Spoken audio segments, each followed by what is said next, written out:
Bueno, Nemo, del 1 al 18.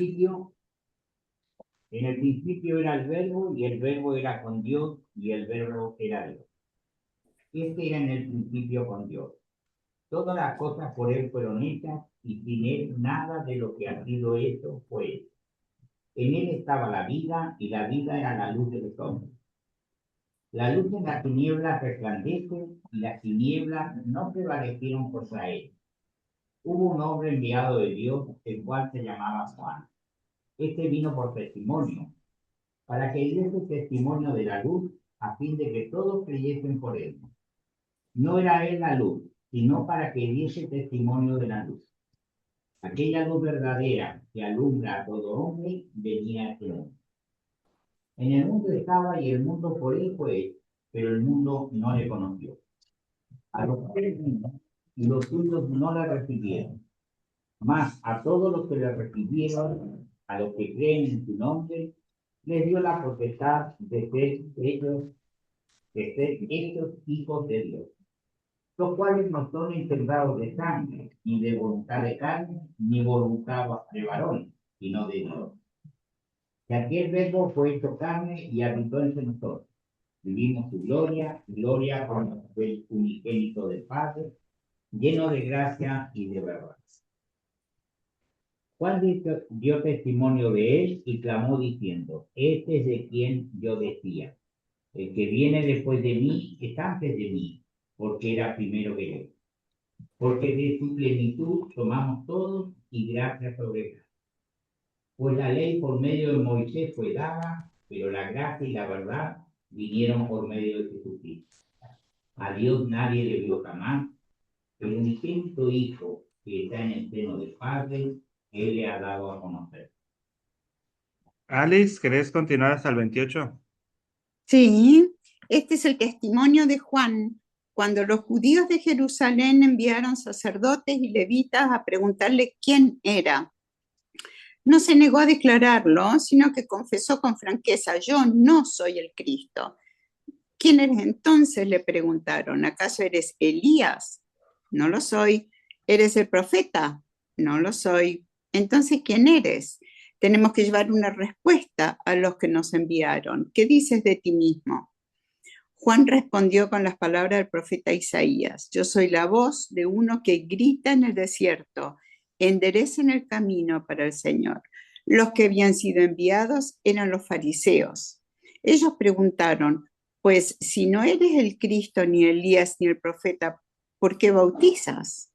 Juan respondió, yo bautizo con agua, pero entre ustedes hay alguien a quien no conocen y que viene después de mí, al cual yo no soy digno ni siquiera de desatarle la correa de las sandalias. Todo esto sucedió en Betania, al otro lado del río Jordán, donde Juan estaba bautizando. Gracias, Alice. Del 29 al Perdón, 34. Sí. la pregunta espectacular, ¿qué dices de ti mismo? ¿Cómo me... Tremenda, ¿no? Qué tremendo, ¿eh? Buenísimo. Seguimos. Del 29 al 34, Decide, tenés. Si no lo hacemos Sí. acá, está adelante. El siguiente día vino Juan a Jesús que venía a él y dijo, he aquí el Cordero de Dios que quita el pecado del mundo. Este es de aquel de quien yo dije, después de mí viene un varón, el cual es antes de mí porque era primero que yo y yo no le conocía, más que fue para que fuese manifestado a Israel. Por esto vine a bautizarlo con agua.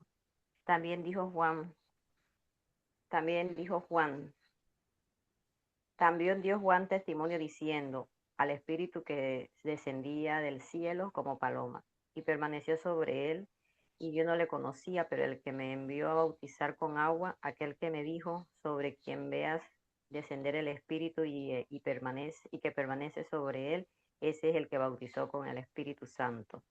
Y yo le vi y he dado testimonio de que este es el Hijo de Dios. Gracias, Decide. Pablo, ¿querés hacer la siguiente sección hasta el 42? Hasta el 42. Al día siguiente, Juan estaba de nuevo allí con dos de sus discípulos. Al ver a Jesús que pasaba por ahí, dijo: aquí tienen al Cordero de Dios. Cuando los dos discípulos le oyeron decir eso, siguieron a Jesús. Jesús se volvió, al ver que lo seguían, les preguntó: ¿qué buscan? Rabí, ¿dónde te hospedas? Rabí significa maestro. Vengan a ver, les contestó Jesús. Ellos fueron, pues, y vieron dónde se hospedaba, y aquel mismo día se quedaron con él. Eran como las 4 de la tarde. Andrés, hermano de Simón Pedro, era uno de los dos que al oír a Juan habían seguido a Jesús. Andrés encontró primero a su hermano Simón y le dijo: hemos encontrado al Mesías, es decir, el Cristo. Luego lo llevó a Jesús, quien mirándolo fijamente le dijo: tú eres Simón, hijo de Juan, serás llamado Cefas, es decir, Pedro. El día siguiente quiso Jesús ir a Galilea y halló a Felipe y le dijo: sígueme. Y Felipe era de Bethsaida, la ciudad de Andrés y Pedro. Felipe llamó a Natanael y le dijo: hemos hallado a aquel de quien escribió Moisés en la ley, así como los profetas, a Jesús, el hijo de José de Nazaret. Natanael le dijo: ¿de Nazaret puede salir algo bueno? Le dijo Felipe: ven y ve. Cuando Jesús vio a Natanael que se le acercaba, dijo de él: he aquí un verdadero israelita en quien no hay engaño. Le dijo Natanael: ¿de dónde me conoces? Respondió Jesús y le dijo: antes que Felipe te llamara, cuando estabas debajo de la higuera te vi. Respondió Natanael y le dijo: Rabí, tú eres el Hijo de Dios, tú eres el Rey de Israel. Respondió Jesús y le dijo: porque te dije, te vi debajo de la higuera, ¿crees? Cosas mayores que estas verás. Y le dijo: de cierto digo, de aquí en adelante veréis el cielo abierto y a los ángeles de Dios que suben y descienden sobre el Hijo del Hombre. Bueno, este, bueno, me pareció lindo que leamos entre todos, ¿no? O sea, este, que podamos estar en contacto. Bienvenidos y bienvenidas a quienes se unieron, se han unido. Bueno, hemos estado avanzando en avanzando y deteniéndonos al mismo tiempo en este prólogo del Evangelio de Juan, del cual hay mucho que decir, ¿no? Y del cual se puede decir muchísimo más, pero bueno, hay que seguir. Como dijera el mismo evangelista Juan, al final dice, si dijéramos todo lo que habría que decir de Jesús, no alcanzarían los libros en la tierra, ¿no? Bueno, lo mismo acá con el prólogo, seguramente se puede decir mucho, mucho más, pero bueno, también hay más cosas para ver. Así que quería simplemente hacer una pequeña lectura como de cierre de allí, que por ahí se las comparto después en el chat si quieren, si les parece bien o no, como para... Este es un autor que llama eh, Juan Mateos. Juan Mateos es alguien, creo que ya murió, alguien que me gusta mucho en sus reflexiones, en su exégesis también, que fue... Entiendo que participó en la traducción con Schockel de la Biblia en la Nueva Biblia Española. Así que es otra de las versiones muy lindas para leer. Bueno, dice Juan Mateos, para terminar, el versículo 18 dice: a la divinidad nadie la ha visto nunca. Un hijo único, Dios, el que está de cara al Padre, Él ha sido la explicación, ¿no? O sea, dice cómo cambia las palabras, pero es muy bonito, ¿no? O sea, acá en la Reina Valera decimos: Él le ha dado a conocer, y Schockel y Mateo dicen: Él ha sido la explicación, ¿no? Dios, Jesús es la explicación del Padre. Jesús ha explicado al Padre quién es el Padre, ¿no? Entonces viene su comentario, y leo su comentario. Moisés, Y todos los intermediarios de la antigua alianza habían tenido solo un conocimiento mediato de Dios, ¿sí? Mediato. Por eso, la ley no consiguió reflejar la realidad divina. Todas las explicaciones de Dios dadas antes de Jesús eran parciales o incluso falsas, ¿sí? Por ejemplo, a ver una explicación falsa en la Biblia, ¿eh?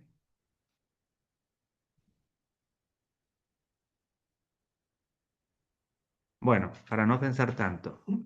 Cuando dijeron, Dios le dijo a Samuel, anda y mata a todos en Amalek, mujeres, niños, ancianos, y que no quede ni el burro, porque había que matar hasta los animales.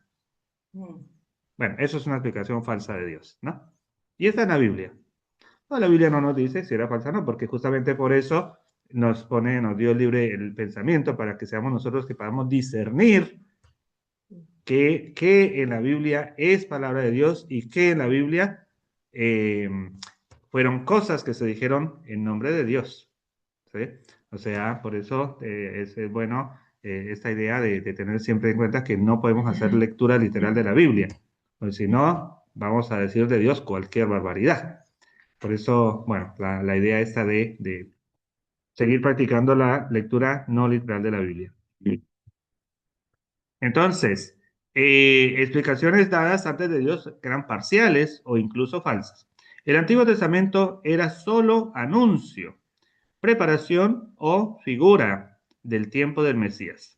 La teología del hombre, imagen de Dios, ¿se acuerdan que hablamos de eso, no? De la creación, que el ser humano fue creado como imagen de Dios. Ahora queda superada. El proyecto de Dios sobre el ser humano es mucho más alto. Ahora es el hombre hijo de Dios, ¿no? ¿Se acuerdan de eso? Antes era el hombre imagen de Dios, ahora es hijo de Dios. A quien el Padre comunica su propia vida, amor, y pone vida, amor pegado con un guión. Es decir, no puede, o sea, vida, amor, como una sola palabra, vida, amor. y ha quedado realizado en Jesús. Únicamente un ser divino podía comprender a Dios. Solo Jesús, el Hijo único, amado, que tiene la condición divina y goza de toda intimidad con Dios, puede expresar lo que es Dios. El Padre que está total e incondicionalmente en favor del hombre, ¿no? Un padre, eso es lo que Jesús comunica, que Dios es un padre que está total e incondicionalmente en favor del hombre, del ser humano, el que por amor le comunica su propia vida. Jesús lo explica con su persona y actividad. Él es el punto de partida, el único dato de experiencia al alcance del hombre para conocer al verdadero Dios. Toda idea de Dios, esto es maravilloso, toda idea de Dios que no corresponda a lo que es Jesús es un invento humano sin valor. Jesús es, de modo inseparable, la verdad del hombre y la verdad de Dios. Manifiesta lo que es el hombre por ser la realización plena del proyecto creador. El modelo de hombre, ese es el proyecto creador. Manifiesta lo que es Dios haciendo presente y visible el amor incondicional del Padre al entregar su vida para dar vida a los hombres. Síntesis. Entonces sintetiza todo el prólogo de esta manera. Eso decía con respecto al versículo final de Dios, a Dios nadie le vio jamás, ¿no? Síntesis del prólogo. El prólogo hace ver la inmensa dignidad del ser humano. ¿Ah? O sea, es interesante porque muchas veces uno, o a mí me pasó, leer el prólogo del Evangelio de Juan, viendo como la majestuosidad de Dios, pero no del ser humano. En cambio, el prólogo, como lo hemos leído, en realidad lo que hace es exaltar al ser humano, de tal forma que uno dice, Dios se presentó en el ser humano más humilde, ¿no? Es decir, ni siquiera en el ser humano más glorioso, sino en el ser humano más humilde. Y eso exalta a todos, ¿no? Entonces, el prólogo hace ver la inmensa dignidad del ser humano, objeto del amor de Dios, hasta el punto de que el proyecto creador es que alcance la condición divina, ¿no? Tanto amó Dios que quiso exaltarnos de esa manera. No hay rivalidad entre Dios y el ser humano. Dios ayuda al ser humano a ser como Él. No hay motivo de menosprecio para la condición humana. A todo ser humano, por indigno que parezca, Dios le ofrece esa posibilidad. No hay condición servil del hombre respecto de Dios. Dios mismo le da la condición de hijo. Toda concepción religiosa anterior queda superada. El proyecto de Dios se ofrece a toda la humanidad, pero no todos lo aceptan. Existen intereses humanos contrarios a él que procuran ocultarlo, convenciendo al hombre de su incapacidad, ¿no? Eso no viene de Dios. Lo que viene de Dios es lo contrario. Sos capaz, ¿no? En cambio, el ser humano, algunos proyectos humanos van a decir, no, sos incapaz, no se puede hacer tanto. Convenciendo al hombre, otra vez leo, existen intereses humanos contrarios que procuran ocultarlo, convenciendo al ser humano de su incapacidad e indignidad y en consecuencia de la necesidad de someterse, haciéndole temer como un peligro a su propia libertad. Sin embargo, ya existe un modelo de la condición divina del ser humano, Jesús. Él, con su obra y su palabra, hace ver qué significa el proyecto divino sobre el hombre y con él. Revela la inmensidad del amor de Dios. Bueno, si quieren, esto se los puedo compartir, si quieren, si no, no hace falta. Claro, no se enojen por el ofrecimiento. Pero no sé si quisieran compartir, comentar algo.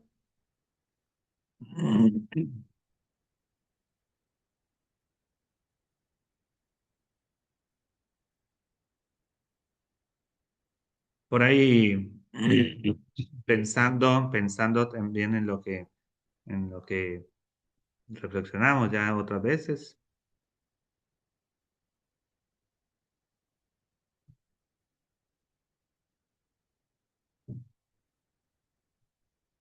Bueno, si no, igual seguimos.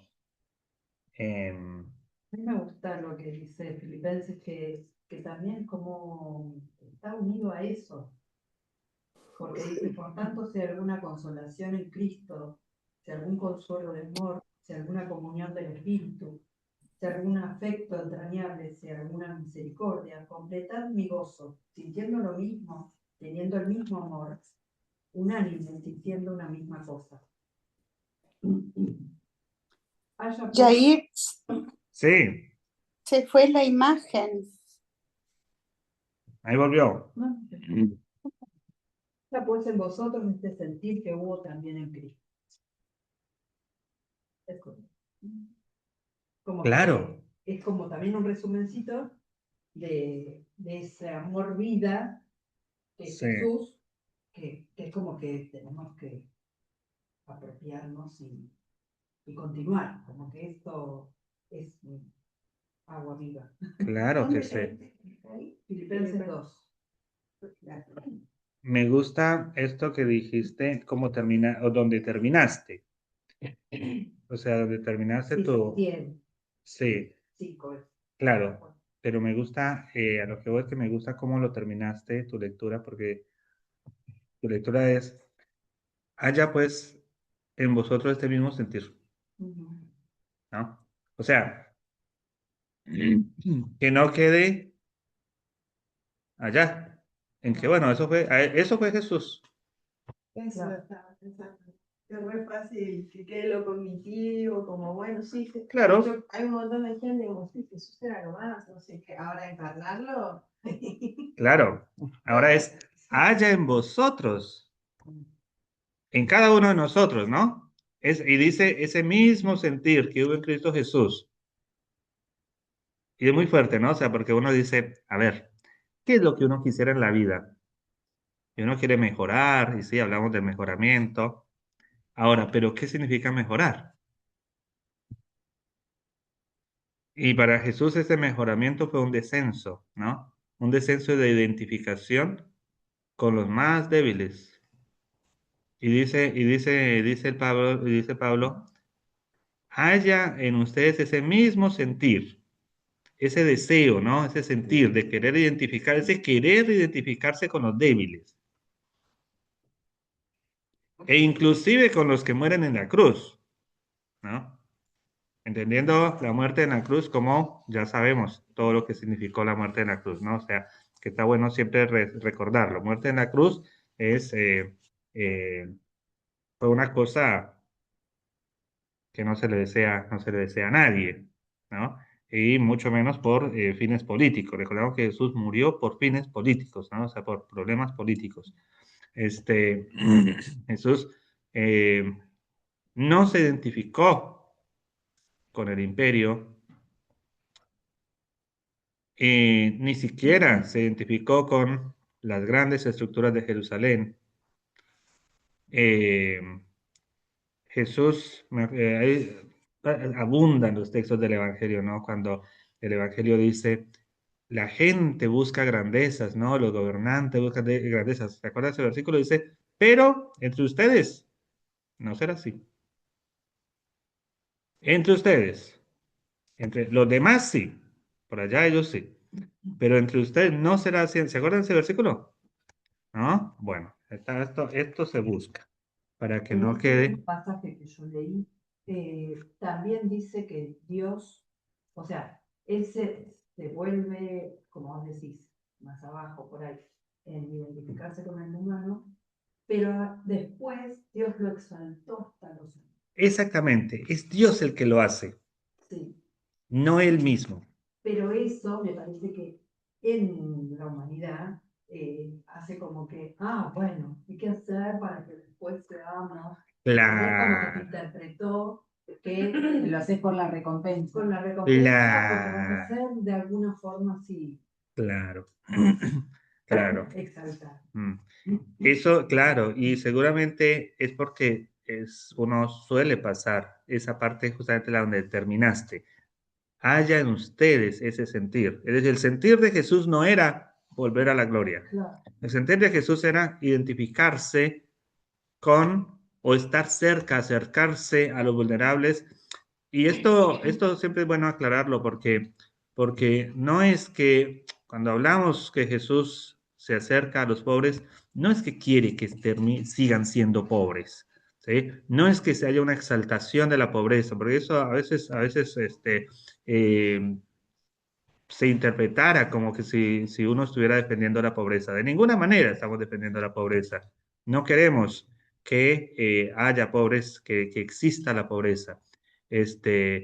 Pero cuando Jesús se acerca a la pobreza, dice, bienaventurados los pobres, y toda esa gente no es porque está diciendo, qué bueno ser pobre, ¿no? Hagámonos pobres. Hagámonos pobres para que suframos todos y exaltemos y eso y se hagamos. No, es bienaventurados en el sentido de que tienen esperanza y Jesús viene a darles esperanza a todos, ¿no?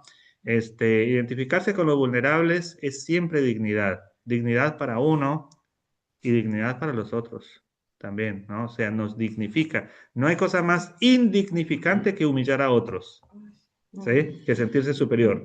Y no hay cosa más dignificante que exaltar a los que han sido vulnerados. Así que siempre, claro, a Jesús esas ideas dadas vueltas, esas ideas patas arriba, los llevaron a la cruz, ¿no? Los llevaron a la cruz. Eh, pero esas ideas eran mensaje de amor, mensaje de vida, mensaje de luz y mensaje de esperanza. Qué bonito cuando hay esperanza. ¿Sí? Cuando no hay esperanza, la verdad que es bajón. Pero Jesús trajo esperanza, ¿sí? Para todos. Y cuando Jesús se acerca y hay esperanza. Y ahí otra vez, eso no es solamente cuestión de filosofar acá. cuestión de mirarnos a nuestro corazón, ¿eh? ¿Cómo está nuestra esperanza, no? En tiempos turbulentos en que vivimos en esta humanidad, en esta época de la vida que nos correspondió vivir, ¿cómo es nuestra esperanza? ¿No? Si es bajonero, si en nuestra vida es esa perspectiva bajonera o es perspectiva de Jesús, de esperanza, de alegría, ¿no? De deseo de salir adelante, ganas de salir adelante. Y eso está bueno. Eso fue lo que vino Jesús, ¿no? A darnos ganas de vivir, ¿sí? A, a hacer que la mujer con el flujo de sangre, hacer que el paralítico, hacer que toda esa gente no se quede ahí. A Bartimeo, ¿se acuerdan? Me encanta el ciego Bartimeo. Antes de decir otro versículo que les iba a decir. La pregunta, a mí, el texto de Bartimeo, Jesús se acerca a Bartimeo, que es un ciego, que está pidiendo limosnas, y Jesús a ese le dice, ¿qué querés que te haga? ¿Y acaso Jesús no se da cuenta que está ciego y que no ve que eso? Porque claro, hay que ver si el que está pidiendo limosna quiere dejar de pedir limosna, si el ciego quiere dejar de ser ciego, si la persona quiere salir adelante o no. O sea, Jesús ofrece su sanidad. Ahora, el que está padeciendo quiere salir adelante. ¿Ah? O sea, entonces a eso lo confronta. ¿Qué querés que te haga? No es que Jesús no sepa, no es, no. ¿Querés? Exactamente. ¿Querés salir exactamente? No es que no. ¿Qué querés que te haga? O sea, ¿querés salir adelante? Bueno, si querés salir adelante, acá estoy para ayudarte. En todos los aspectos de la vida, ¿eh? En todos los... Y eso es la esperanza que nos ofrece Jesús, ¿no? De decir, salgamos adelante, sigamos, no nos quedemos en el lamento, no nos quedemos en lo que por ahí a Bartimeo siempre le enseñaron que debía hacer, ¿no? Como vos sos ciego, entonces, ¿qué te enseña la sociedad? Pedir limosna, ¿sí? Pero Jesús no. Le dice, bueno, vamos a ver, ¿querés seguir en esa condición? Si no, ¿querés seguir así? Te ayuda a recuperar la vista. Y así fue. Bueno, un mensaje que me parece muy lindo. De todo lo que hizo Jesús, ¿no? Por supuesto, todo lo que hizo Jesús fue hermoso. Y el versículo que les quería decir, compartir, bueno, está en los tres evangelios sinópticos, pero tomemos acá, me manda Lucas 22, 26 al 28. Eh,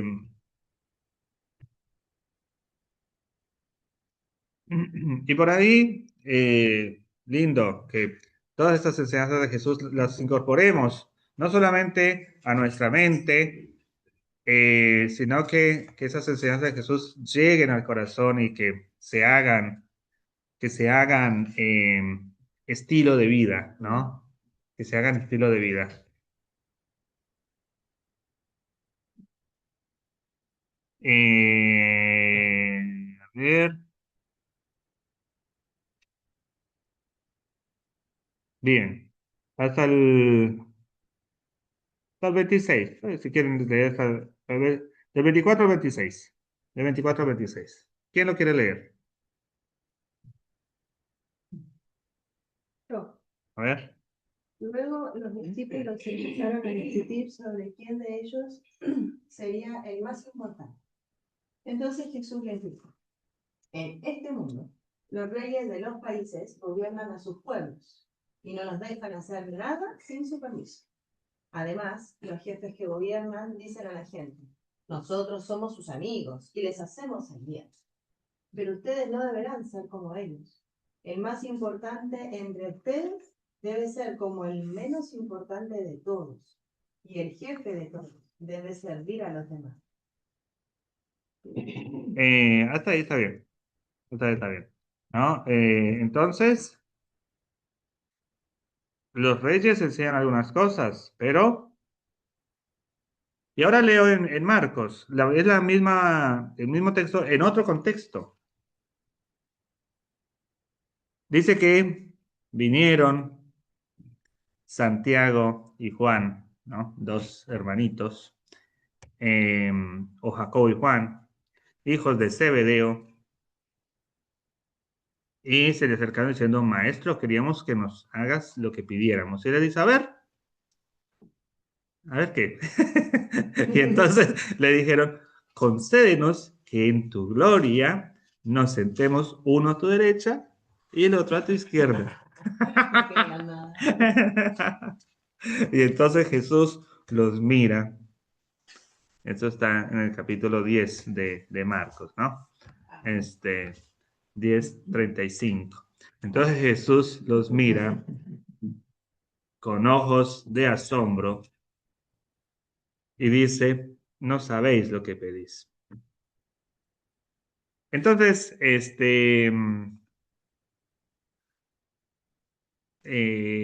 sigue otra conversación allí, pero a lo que voy, el versículo 41 dice, cuando los otros 10 escucharon aquello, comenzaron a enojarse contra Jacobo y contra Juan. Y entonces Jesús les calma, calma.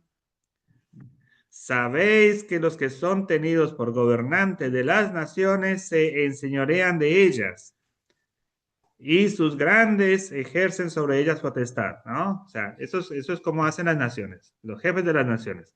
Se enseñorean sobre ellas y sus grandes ejercen potestad. Pero,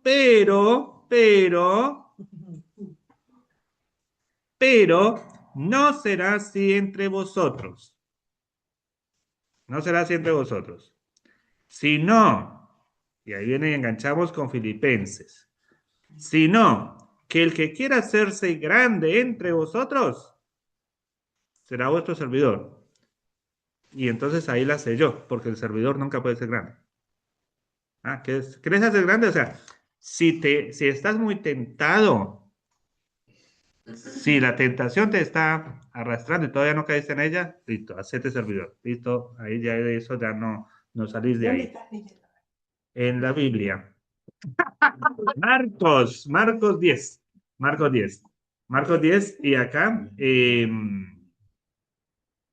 Marcos 10 en empecé en el 35, pero ahora voy por el 43. El que quiera hacerse grande entre ustedes será vuestro servidor. ¿Entonces? Condición de servidor. Y el que quiera ser primero, más primero de todo, que sea esclavo de todos. Entonces, ahí se te quitan las ganas, seguramente, porque el esclavo no lo trataba muy bien. Es decir, querés que tener, cuando te dé esa tentación, tenés que buscar aquello que te la neutralice, ¿sí? Que te la quite. Bueno, entonces eso, otra vez, no será así entre vosotros. Es decir, no es entre nosotros esta cuestión de buscar la gloria, de... ¿la tenemos nosotros? La que dice el brillo de este mundo. Sí, sí. Esa es muy bonita porque dice, el brillo de este mundo se opaca ante ti. O sea, todo lo demás es brillo, ¿no? O sea, es solamente un brillo. Es la gloria de Jesús lo que realmente es hermoso y desafiante. Bueno, y la gloria de Jesús es esta de poder vivir de la mejor manera, pero que todos podamos vivir de la mejor manera, ¿no? O sea, no que sean unos y que los privilegios sean para unos. No, porque la tierra fue creada para todos y Dios da alimento para todos. No obstante, el alimento les llega a unos. Entonces algo está mal. Y ese algo, si está mal, no está bien. Y si no está bien, no podemos guardar silencio. ¿Sí? No podemos guardar silencio ante eso. Eso pasa mucho en la vida actual, que muchos, por ejemplo, en el trabajo, que quieren llegar a ser lo más. Y a medida que van subiendo, cada vez es más complejo y te vuelves cada vez más loco. Ganamos más plata, pero al final te estás jodiendo, porque estás dejando. Y perdés otras Y cosas, perdés como otras familia, cosas, todo eso. tiempo para la familia. Y muchas veces en el proceso de ascender se dan unas competencias que no, Ujú. Terrible, cada vez peor. Y sigue, claro, cuanto más arriba, más loco. claro, sí, Lo que hablaban, las rivalidades, claro, que nosotros estamos acostumbrados a decir es una lucha. Y estamos con que la vida es una lucha. ¿Con qué lucha? Y hay veces que estamos luchando con Dios. Que nos resistimos y que queremos hacer la nuestra, que queremos hacer lo que nos parece o lo que. Y la vida es una lucha. Así, y me quedé pensando en eso que dije. Juan Mateo. sí, Mateos, Juan Mateos, En definitiva, Dios no es nuestro rival. claro, Él quiere ayudarnos, quiere. Y sin embargo, nosotros nos ponemos en una posición de luchar, de estar luchando. Y no sé si es confuso, porque también se lo dice, que vos te tenés que esforzar, que tenés que. Y me parece que el enfoque que hacemos, en algún momento estamos luchando con Dios. Estamos siendo rivales de Dios ujú, y no dejando que Dios nos lleve, que Jesús nos impide en en su propuesta, su propuesta. Decía vos nombraste varios milagros, decía Jesús que conozco. Pero en el caso de Saqueo encontró, es decir, la esperanza, ¿cuál fue? ¿Qué es lo que buscaba Saqueo? ujú, claro, Porque se trepó al árbol, vio y fue a la casa y comió con Jesús y el tipo de ahí se transformó y devolvió un montón de plata que se ve que había cobrado de más y cambió la actitud, es decir, era otra persona, era la esperanza de él, ¿cuál era?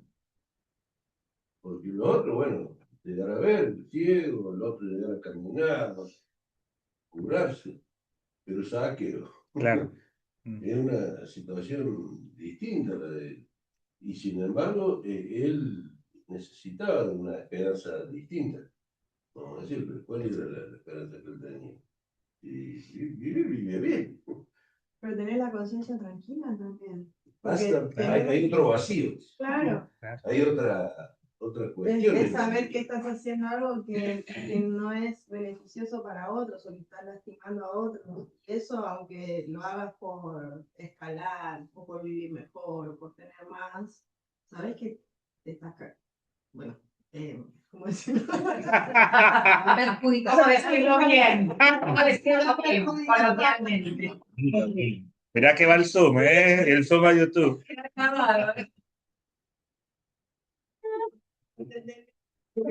A ver.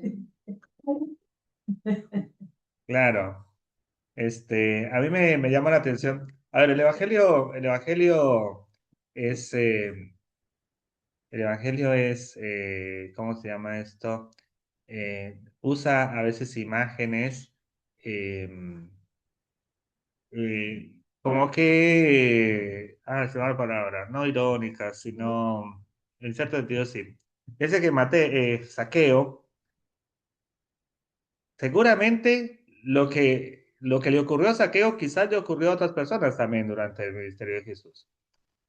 No obstante, qué dice de Saqueo? Que Saqueo era una persona pequeña, ¿no? O sea, eh, y seguramente a otros también les pasó, ¿no? Lo mismo que le pasó a Mateo, pero a Saqueo, pero eran personas, digamos, de estatura común y corriente. Complejo.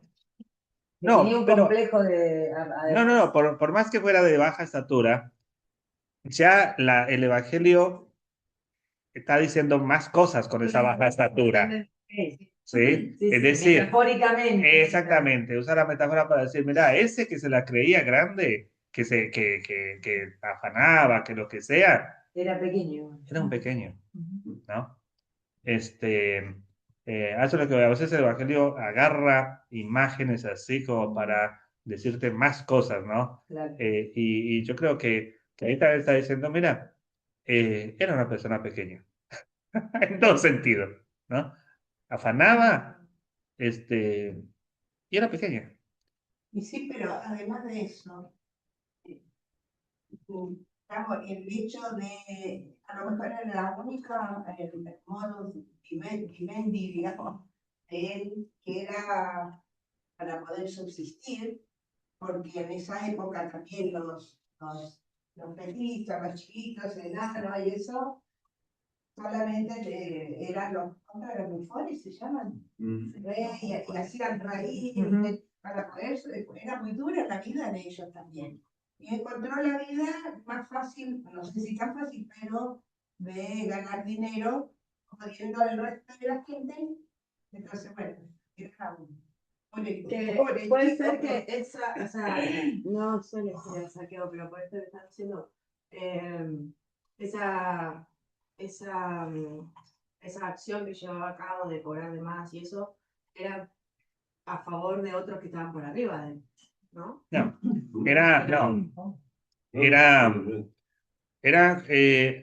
por ejemplo, los cobradores, y eso venía desde Roma, ¿no? Desde Roma había toda una jerarquía de cobranzas. Okay. Entonces el emperador decía, a mí lo que me tienen que traer es tanto. Okay. Vos cobrás lo que quieras de ahí en adelante, Claro. a mí me entregás tanto. Y entonces, cada vez que se iba delegando para abajo en la jerarquía, entonces también el de abajo decía, Una tajadita. exactamente, y hasta el más bajo, agarrado también. Él tenía una responsabilidad. El IVA es de 21%, vos cobrás en adelante lo que quieras. Pero a mí Sí, el 21%. Jair, Sí, pero creo que el tema era especialmente con el César, que tipo que le tenía que pagar, lo tenía que pagar de entrada. O sea, tenía que adelantarlo todo y entonces él podía cobrar lo que quisiera, pero también él tenía sueldo. No estoy defendiéndolo, solo creo que habría que aclarar esto. El tipo tenía gente que cobraba, etcétera, etcétera, y él también corría riesgos en ese sentido. Eso es lo que leí. claro. Sí, y es correcto, y está bien lo que dijiste. Digamos, a lo que voy es que sea que hubiera que pagarlo antes o después, había un exceso en el cobro que no estaba regulado. Y claro, em, de eso se aprovechaban. Por eso los publicanos eran tan mal vistos, porque también hacían lo mismo. Hacían lo mismo. El sueldo, digamos, su ganancia o el sueldo era lo que sacaran de más de lo que pagaran, ya fuera por adelantado o no, seguramente sí, como dice Alicia, pero lo otro era el plus, estaba en lo que pudieran, claro, lo que pudieran sacar adicionalmente, ¿no? Y en eso abusaban. Bueno, pues claro, el publicano era el que les daba el certificado de, no sé, el certificado del pago del impuesto. Ahora, el publicano cobraba, si no les pagaban todo completo, no les daba. Y después esa persona seguía siendo morosa ante Roma y cosa que no convenía. Bueno, entonces seguimos, porque esto se compone. Entonces seguimos en Juan. Resulta ser que llega, llega Juan, el evangelista, a hablar de Juan el Bautista. Decimos Juan el Evangelista, recordemos que es un nombre que se le da al Evangelio, no dice en ninguna parte que fue Juan, ¿no? Solamente como se conoce el Evangelio, y lo mismo los otros Evangelios, Mateo, ninguna parte yo, Mateo, que escribo este Evangelio, firmo acá ante el escribano de Éfeso, no está eso. Se le asigna por tradición estos nombres, ¿no? Los nombres que tenemos de los Evangelios responden a la tradición. Bueno, en la tradición, digamos, del Evangelio de Juan, cuenta de Juan el Bautista.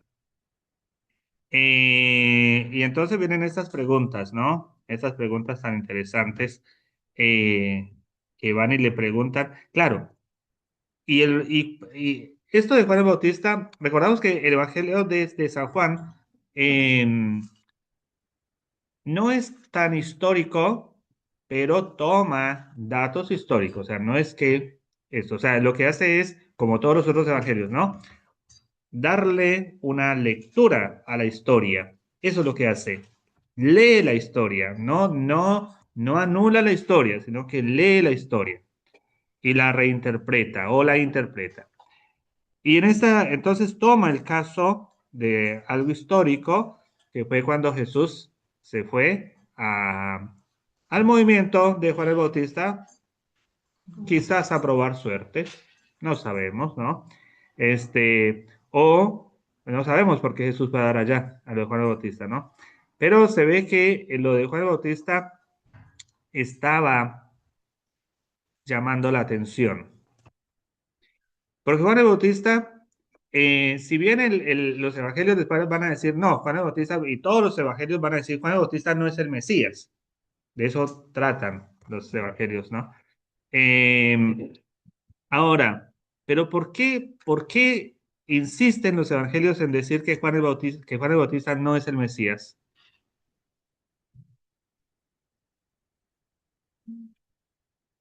Y porque su movimiento estaba siendo tan fuerte que parecía que era el Mesías.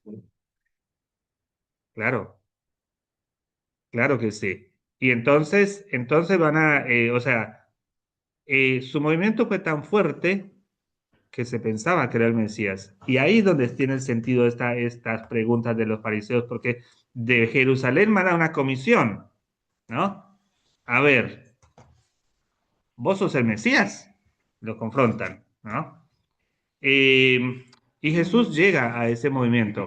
Ahora, otra vez, ¿ah? Tú lo dices. Claro. Y recordemos otra cosa. Jesús no era ingenuo, ni ninguno de los discípulos de Jesús eran ingenuos tampoco al unirse a ese movimiento.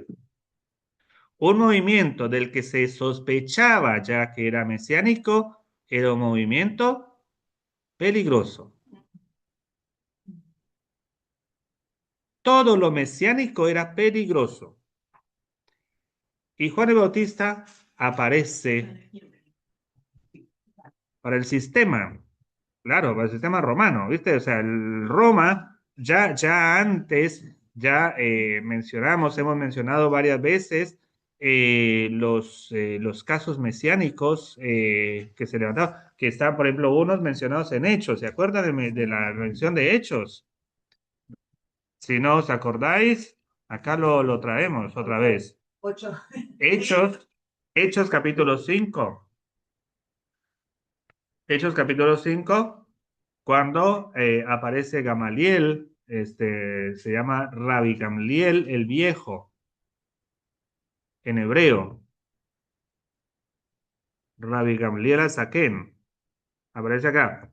Hechos 5:34, cuando los llevan a Pedro y a Juan al Sanedrín, y entonces allí estaba este gran rabino que es supuestamente el maestro de Pablo, ¿no? Que fue formado Pablo a los pies de Gamaliel, dice el texto. Bueno, dice versículo 34, entonces levantándose en el concilio un fariseo llamado Gamaliel, doctor de la ley, o sea, no cualquiera, ¿eh? Para ser doctor de la ley había que estudiar más o menos 40 años, pero sentado, ¿eh? Y después ahí eran doctores de la ley, no era cualquiera este. Dice, venerado de todo el pueblo, mandó que sacasen fuera por un momento a los apóstoles. Y luego dijo, varones israelitas, mirad por vosotros lo que vas a hacer respecto a estos hombres, porque antes de estos días se levantó Teudas, Mesías, diciendo que era alguien. A este se unió un número como de 400 hombres, ¿ven? No, no era trucho, era un Mesías.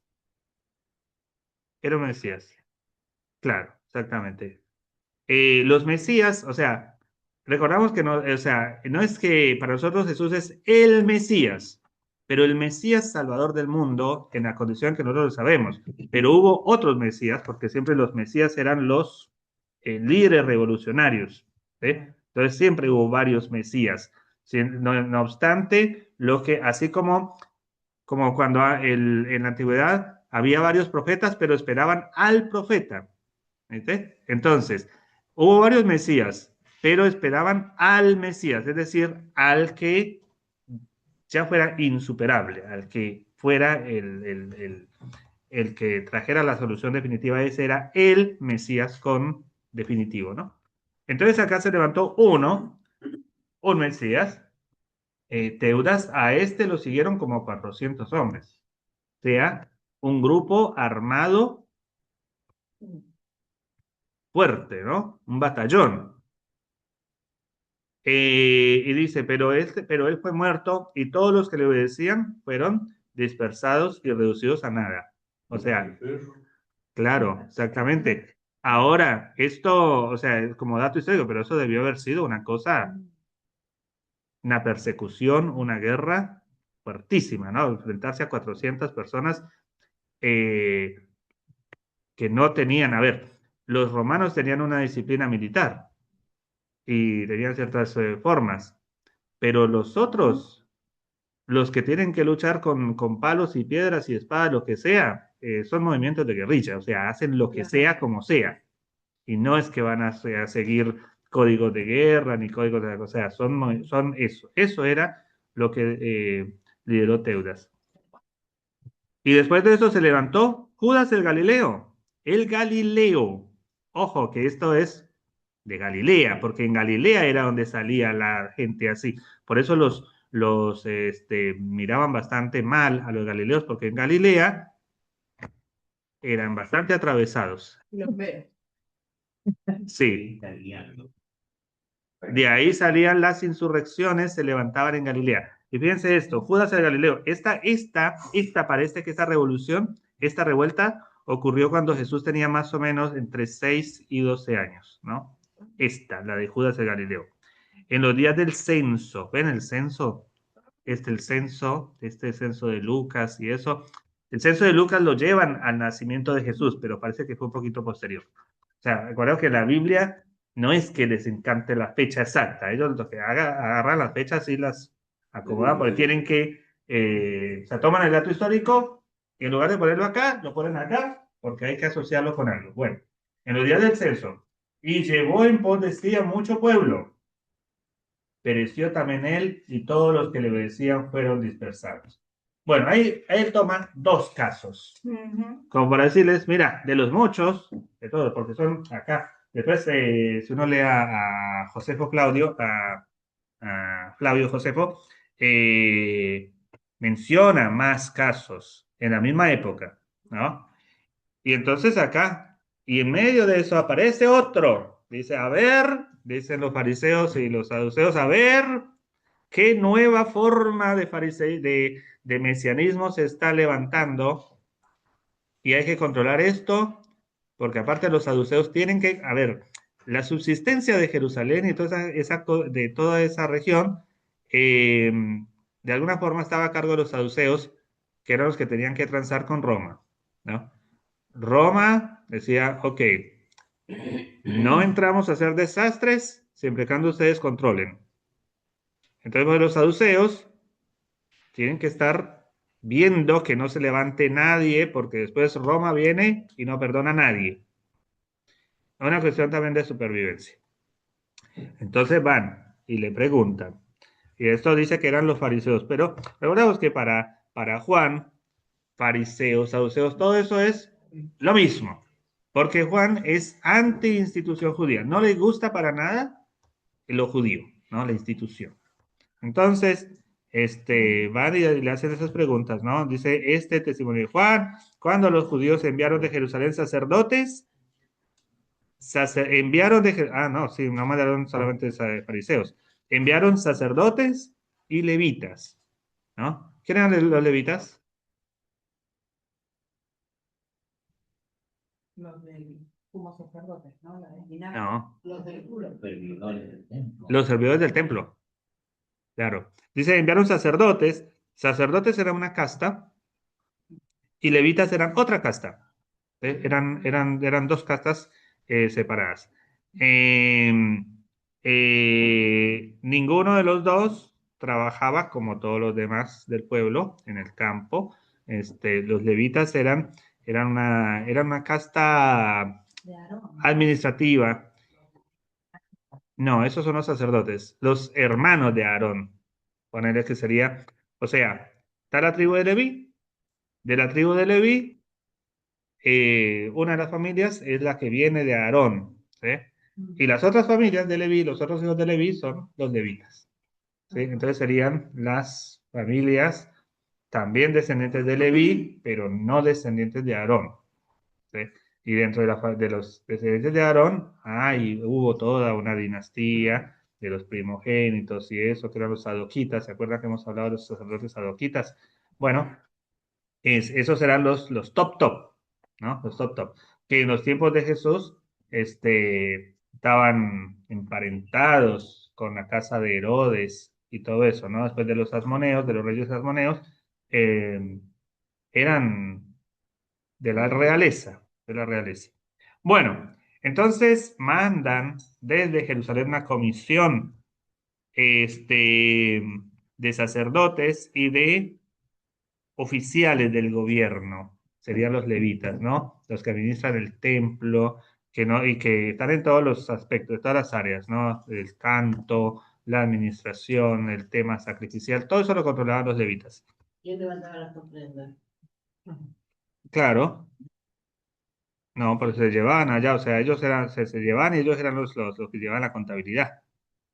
Eran los que tenían, claro, sus funciones eran administrativas, ¿no? Y burocráticas. Ahí está, funciones burocráticas, ellos tenían los levitas. Y entonces, para que le preguntaran, ¿quién eres? A ver, identificate vos.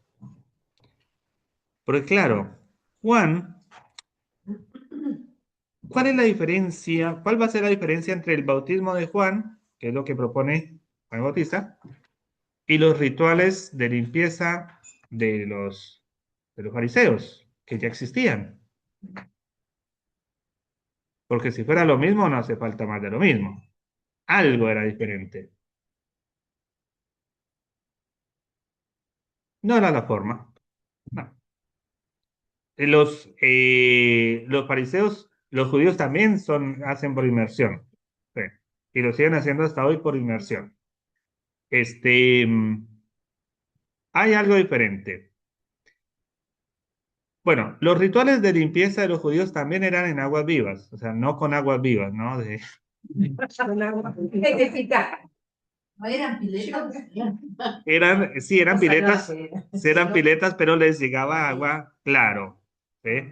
O sea, Y se renovaba el agua, no era un agua exactamente, estancada, digamos. exactamente, ¿no? Y les llegaba el agua fluía. Bueno, esos eran los rituales de los judíos, se producían en esas piletas y se hacían continuamente. Pero Juan también lo hacía en Que las... ahí, Sí, solo para recordar un poquitito lo que Karina preguntó. Karina, hemos visto ahí baños rituales con Jair acá en Alemania, donde abajo lo que corre es un río y no te puedo contar la temperatura de esa agua. O sea, pensar que la mujer tiene que ir una vez por mes a bañarse a esas cosas heladas, yo no sé, y los hombres, o sea, eh, no sé, las pulmonías y etcétera deben haber estado muy presentes o eran muy fuertes. Te juro que ni pagándome meto los pies. bueno. Gracias, Alice. Está bien, sí, gracias, Alice. Sí, las mikves, mikvaot, se siguen, hasta hoy se siguen usando y tienen que ser que corra la agua. Bueno, pero lo de Juan era un poco diferente, o mucho, o muy diferente. sospechosamente diferente. Porque Juan se aparece diciendo, va a decir, yo no soy el Mesías, pero anuncio al Mesías. Pero va a venir uno, no es que no va a venir. Yo no soy, pero ojo al piojo que viene. Juan estaba preparando Lo que viene, lo que viene. preparando el camino. Vamos a hacerlo realidad, dice Juan el Bautista. Vamos a traer el Mesías. Eso se dice en el judaísmo. Traer el Mesías. Jair, Sí. ¿cuándo empieza el tema del Mesías? El tema del Mesías, buena pregunta. Es de la época del segundo. Viene, a ver, ya desde la época de Isaías se empieza a pensar en que va a venir alguien, ¿no? En Isaías, el primer Isaías, ¿no? El Isaías histórico. No, ese no es, ese es el del segundo Isaías. En el primer Isaías, que es el histórico, en la época en que vive Isaías con el rey Ezequías, primero con el rey anterior, no me acuerdo cómo se llama, Manasés creo, comienzan a pensar que va a venir, que tiene que venir que va a venir alguien que se me va a salvar, ¿no? Cuando pasan los siglos, pasan un par de siglos, y van se los llevan cautivos a Babilonia, y entonces en Babilonia aparece Ciro el Grande, en Persia ya, y Ciro el Grande es el que les permite el regreso a Jerusalén. Ciro fue considerado el Mesías, ¿sí? Ese es el Mesías, el primer Mesías. Lo dice el texto en Isaías, ¿no? Está ahí, creo Isaías 45. Ciro, mi Mesías, dice el texto, ¿no? Bueno, pero Ciro muere. Y Ciro es Mesías porque los permite regresar a Jerusalén. Pero los problemas no terminan con eso. Llegan a Jerusalén y nuevos problemas aparecen. Luego se necesita un nuevo Mesías. Y todo el tiempo va ocurriendo. De hecho, se va a llegar a pensar que Zorobabel era el Mesías, ¿no? El que lidera el regreso a Jerusalén. Otros, inclusive, han llegado a pensar que Judas Macabeo era el Mesías, y fue el Mesías, ¿no? Porque fue el que los liberó de los Seleucidas, ¿no? En la época, o sea, por ahí estaría bueno leer algún día los libros de los Macabeos. Y siempre está esta idea mesiánica. ¿Por qué razón? Porque, claro, los libera de los Seleucidas y pasa el tiempo, pero otro problemón. O sea, cualquiera que los liberara de alguna Opresión, de alguna Opresión. era un Mesías. Claro, o sea, eso es lo que se buscaba. Siempre se buscaba un liberador. Claro. Entonces, claro, pero el problema es que cada vez... Martínez de la época. Claro, eran caudillos. Pero siempre el caudillaje siempre estuvo presente en Israel. A ver, la época de los jueces eran caudillos. Eran caudillos, ¿no? Entonces siempre la idea de Israel siempre fue una idea de sacarse al opresor de encima. En esos tiempos. Entonces, el problema es que el opresor cada vez era peor. Era más grande. Primero estaba Persia, pero después vinieron los griegos, que eran más grandes, superaron a los persas. Pero después de los griegos vinieron los romanos. Entonces, cada vez el Mesías tenía que ser más grande que el anterior. ¿Sí? Entonces, el Mesías que ellos estaban esperando a ir tenía que ser uno tan grande que pudiera enfrentarse al Imperio Romano. Juan va a decir: alistemos, preparemos el camino. Yo no soy el Mesías, pero traigamos al Mesías. Es lo que va a decir Juan. Traigamos al Mesías. Entonces el movimiento de Juan resulta peligroso. Y hay otra cosa muy interesante, que el pensamiento judío desde aquellos tiempos fue muy simbólico, tremendamente simbólico. Y es el símbolo lo que los motiva siempre. ¿Cuál era el símbolo de Juan? ¿Qué hacía Juan? Bautizaba. ¿Dónde? Jordán. ¿Cuál? El Jordán. ¿Por qué no en aguas vivas, en un arroyito, sino en el Jordán? ¿Cuál es el simbolismo del Jordán? Bueno, cuando salen de Egipto, ¿qué ocurre? Tiene que dividir el mar. Pasan por el mar. Bueno, pasan después los 40 años. Se repite. Y para entrar a la tierra, ¿qué tiene que ocurrir? Cruzan el Jordán. Tienen que pasar por el Jordán. ¿Se acuerdan? Sí, y también se divide. Y también se divide el agua. por tres. También se divide el agua. Ellos descienden al Jordán y entran a la tierra prometida. Eso es lo que está haciendo Juan. El bautismo de Juan, el bautismo de Juan es salimos del desierto, por eso se van al desierto, también ellos ven que está la figura de Juan está en el desierto, salimos del desierto, atravesamos el Jordán y vamos a la tierra prometida. Y acá necesitamos un Josué que nos dirija. Ese es el Mesías que está esperando Juan. Es un liberador, pues Juan está preparando el camino del Mesías. Pero Juan, ¿no es un punto de quiebre también en un Mesías no caudillo a un Mesías más de concepto, de pensamiento? No era lo que esperaban. Lo que Pero Juan no prepara como para... no necesariamente. Juan estaba esperando el Mesías, como todos los demás. revolución Claro. y atacar. Claro, ya sea de un medio, ya sea de una manera, de otro, de otro. A ver, a Juan, ¿cómo muere Juan? Ah, Decapitado. también lo descabezaron, porque eso se hacía con los Mesías. Al Mesías o a los anunciantes de Mesías, no era que les damos casa por cárcel o los exiliamos, no, se mata. Se mata. Aparte, ¿por qué? Porque Juan se mete con la familia de Herodes, que eran sacerdotes todos. Capitarlo es como descabezar el movimiento. Descabezar el movimiento. Y al descabezar el movimiento, que lo hacen los romanos, o sea, con Herodes, que Herodes era judío, pero judío romano, las dos cosas, ¿no? ¿Qué ocurre? Empieza la persecución a toda esa gente. Porque no es que matamos a no. De ahí puede salir un reemplazo rápidamente. Los movimientos guerrilleros, lo que ocurre es que matan la cabeza y enseguida sale otra. ¿Sí? Y bueno,